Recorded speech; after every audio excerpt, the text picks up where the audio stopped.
They say every fairy tale begins with once upon a time. But for Meghan Markle, whispers suggest a very different opening. Once upon a yacht.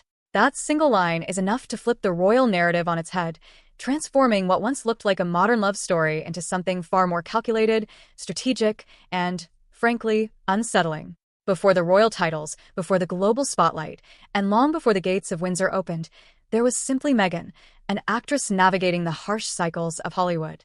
She dealt with rejection emails, uncertain auditions, and the constant chase for invitations to elite circles that rarely stayed open for long.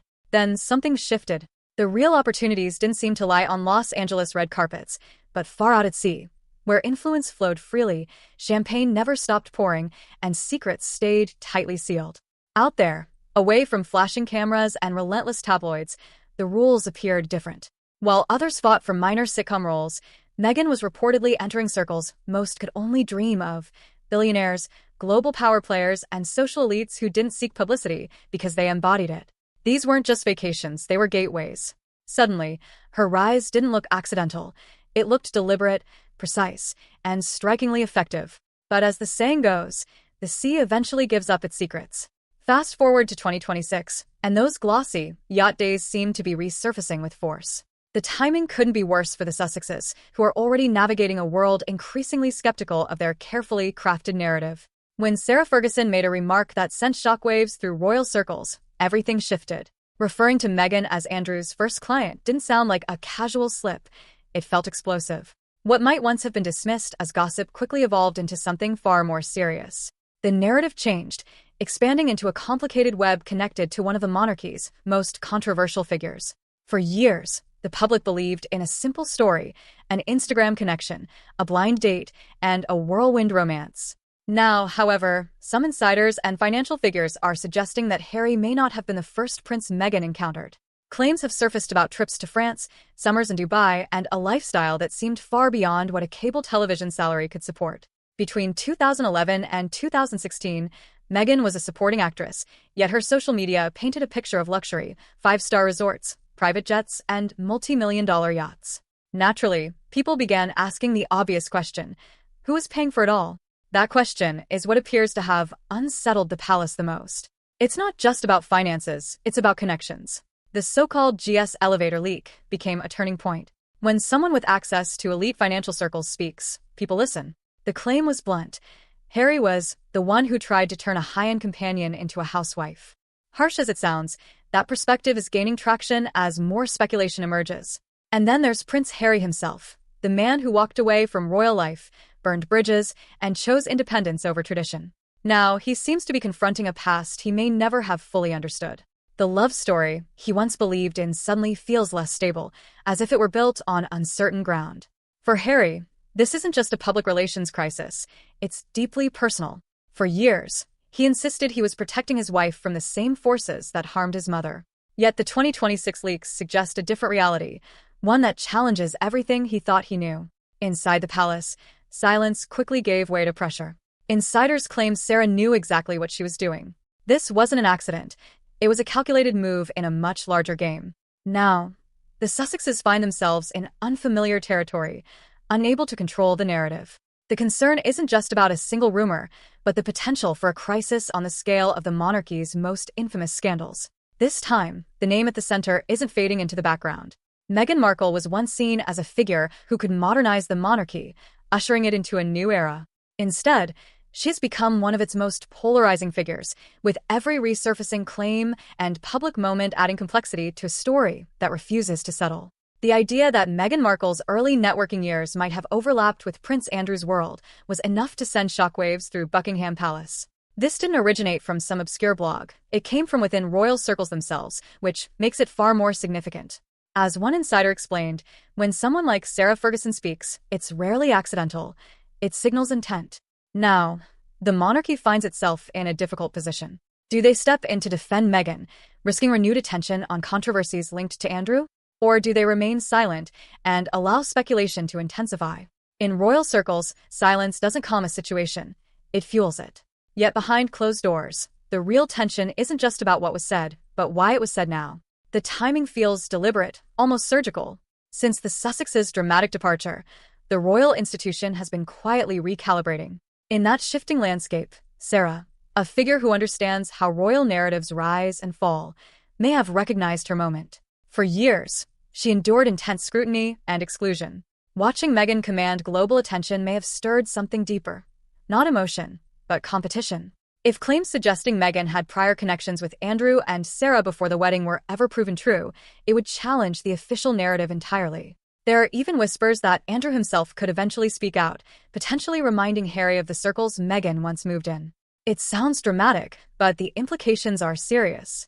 From one perspective, it appears Sarah may have viewed Meghan as someone who took the outsider entering royalty story to heights she never reached. By linking Meghan's past to Andrew's reputation, she may have been leveling the field, pulling Meghan into the same storm she once faced. It's a classic royal tactic: redirect attention from one controversy by placing another figure at the center. Almost overnight, the narrative shifted. Meghan became the dominant headline, the focal point of every conversation. This is what some describe as a scorched earth approach. After decades of being a target herself, Sarah may have decided that if she was going down, she wouldn't go alone. While the Sussex team reportedly worked to contain the situation, Sarah appeared calm, watching events unfold. A single remark triggered a chain reaction, and the story quickly spiraled, louder, messier, and impossible to ignore. The lingering question is how Harry is coping with all of this. Reports suggest he was stunned, completely blindsided that past rumors could be weaponized so effectively. What began as disbelief reportedly turned into frustration behind closed doors. The atmosphere grew tense, with Meghan, usually composed, said to be pacing and pushing back against what she viewed as a direct attack on her character. Meanwhile, Harry wasn't just questioning the claims, he was demanding answers. "Who's doing this?" he reportedly asked, his tone reflecting growing impatience. But the answer may be closer than he realizes, possibly within the very family he stepped away from. Across the ocean, the palace remained silent. No statements, no denials, just whispers circulating through its corridors. And those whispers weren't only about the allegations, they focused on Harry's reaction. One insider put it bluntly: Harry doesn't just feel targeted, he feels betrayed. Not necessarily by the remarks themselves, but by the absence of support. The situation reflects deeper fractures that have been forming for years. The resurfacing of these claims serves as a reminder that the past doesn't disappear. It waits for the moment it can cause the greatest disruption. For Harry, this goes beyond public image. It challenges the very foundation of the choices he made. For Meghan, the shift is equally intense. The same ambition and charisma that once fueled her rise are now being reinterpreted and questioned. Narratives are changing in real time, and once that shift begins, reversing it becomes incredibly difficult. As for Sarah, she has demonstrated that influence within royal circles isn't defined by titles alone, it's about timing. One sentence can reshape everything. Stepping back, this isn't just about a single remark. It's about legacy, loyalty, and leverage, the forces that shape what happens behind palace walls. For the monarchy, it serves as a warning. For the Sussexes, it's a reminder that royal narratives follow you, no matter how far you go. And the question that remains is this: who is truly steering the chaos? Every royal scandal has its shadow figures, those who never step into the spotlight yet quietly shape everything behind it. Insiders suggest the spark didn't begin in the palace, or even in California. Instead, it emerged from London's discreet elite, gatekeepers and dealmakers who treat information like currency. Some reports indicate that figures connected to Prince Andrew's extended social circle may have had reason to redirect attention. When the past resurfaces, distraction becomes a powerful tool, and few distractions are bigger than public speculation surrounding Meghan Markle's history. According to these claims, the narrative wasn't released all at once. It was tested quietly, shared among select editors, and whispered within controlled circles before Sarah Ferguson's comment landed with precision. The timing felt too exact to be coincidence. Beneath the surface, this wasn't just about gossip. It was about controlling headlines, reputations, and determining who becomes the center of the storm. In royal circles, very little happens without intent. If Meghan's name became central to this narrative, it likely wasn't random. It appeared to be part of a broader strategy, a calculated move that may have outmaneuvered both the palace and the Sussexes. The so-called victim narrative that Harry and Meghan had relied on for years now faces a new layer of scrutiny. Leaked correspondence, spanning decades, suggests the palace may not have been as passive as once believed. Instead, there are hints they were managing a far more complex situation behind the scenes. Some documents reportedly point to background checks that raised concerns long before the wedding. This leads to a difficult question. If the palace was aware of certain connections or associations, why allow the marriage to proceed? One interpretation suggests a calculated risk. Allow events to unfold naturally, then use the past if necessary to reshape the narrative. It's a cold, strategic way of operating, but institutions like the monarchy have survived by thinking long-term rather than emotionally. As the dust begins to settle, one thing becomes clear. There are no clear winners, only those who endure. In Montecito, the once confident image of the Sussexes now feels more uncertain. Meghan is said to be recalibrating, turning attention toward humanitarian efforts, not as a retreat, but as a strategic shift. Yet the stakes now feel higher than ever. Meanwhile, Prince Harry appears to be in a far more conflicted state. Friends describe him as restless, caught between loyalty to his wife and the weight of emerging questions he cannot ignore. The man who chose love over duty now faces the reality that his identity remains deeply tied to the institution he left behind. Inside the palace, silence dominates. Advisors are carefully weighing every move, knowing that any response could escalate the situation further. Sometimes, saying nothing becomes the most deliberate strategy of all. Those who may have set this chain of events in motion are likely watching with quiet satisfaction. The monarchy still stands, but moments like this leave behind subtle fractures, reminders of how fragile even long-standing power structures can be. For the royals, this has become a battle between reputation and survival. For Harry and Meghan, it's a conflict between love and legacy. And at the center of it all remains a lingering question: what truth was worth risking everything for, and who is willing to reveal what comes next? This isn't just another passing controversy. It feels more like a storm moving through the corridors of power. Sarah's words didn't merely create noise. They opened a door many within the palace would have preferred to keep closed. Long before this, Sarah herself had faced scrutiny over her lifestyle, raising questions that never fully disappeared. Now, it seems she may be willing to confront the system head-on. One of the more personal dimensions of this story involves Tom Inskip, often known as Skippy, Harry's longtime friend and confidant. Their bond stretched back years, through shared experiences, challenges, and milestones. But when Harry introduced Meghan to his inner circle, Tom reportedly sensed something that concerned him. According to rumors, because Tom moved within similar high-level international circles, he may have recognized Meghan from places like Portofino or Saint-Tropez, not from television, but from real-life encounters. When he attempted to caution Harry, urging him to slow down and look deeper, the response was intense. Harry didn't just disagree, he distanced himself entirely. Tom was notably absent from key wedding events, signaling a decisive break from the past. Now, years later, as new claims surface in 2026, it raises an emotional question. Does Harry ever reflect on that moment? Does he consider reconnecting with the friend who once tried to warn him? This world is one where every headline connects, and every move carries intention. Secrets rarely stay buried forever. They surface when timing allows maximum impact.